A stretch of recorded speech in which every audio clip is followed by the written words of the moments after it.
भारतीय वायसराय में आज हम करेंगे लॉर्ड कर्जन, जिसका कार्यकाल रहेगा 1899 से 1905।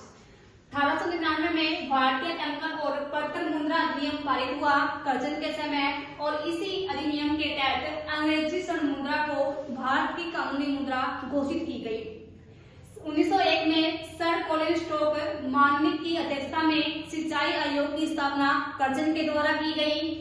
1902 में विश्वविद्यालय आयोग का गठन किया गया, जिसके अध्यक्ष थे सर टॉमस रेले। 1904 में भारतीय विश्वविद्यालय अधिनियम पारित किया गया और 1902 में पुलिस सुधार आयोग का गठन किया गया, जिसके अध्यक्ष थे सर एंड्रयू फ्रेजर। सीआईडी की स्थापना कर्जन के समय हुई और सीआईडी की फुल फॉर्म है क्रिमिनल इन्वेस्टिगेशन डिपार्टमेंट। 1904 में भारतीय पुरातात्विक विभाग की स्थापना कर्जन के समय होती है। पहली बार भारतीय ऐतिहासिक इमारतों का पुनरुद्धार करने के लिए, उनकी मरम्मत करवाने के लिए ऐसा कदम उठाया गया था। 1904 में ही सहकारी उधार समिति अधिनियम बनाया गया, जिसके तहत कृषि बैंक खोले गए और कृषकों को ऋण की सुविधा उपलब्ध करवाई गई।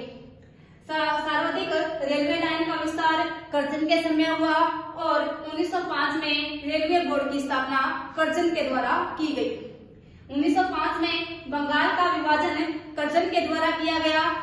पहली बार अंग्रेजों ने फूट डालो राज करो की नीति के तहत पूरे देश में फूट डालने का काम किया गया और बंगाल का विभाजन किया गया, जिसमें पूरे देश में देशव्यापी आंदोलन हुए और उनके विरोध हुए। तो अगस्त 1905 में इन्होंने अपने पद से त्याग पत्र दे दिया।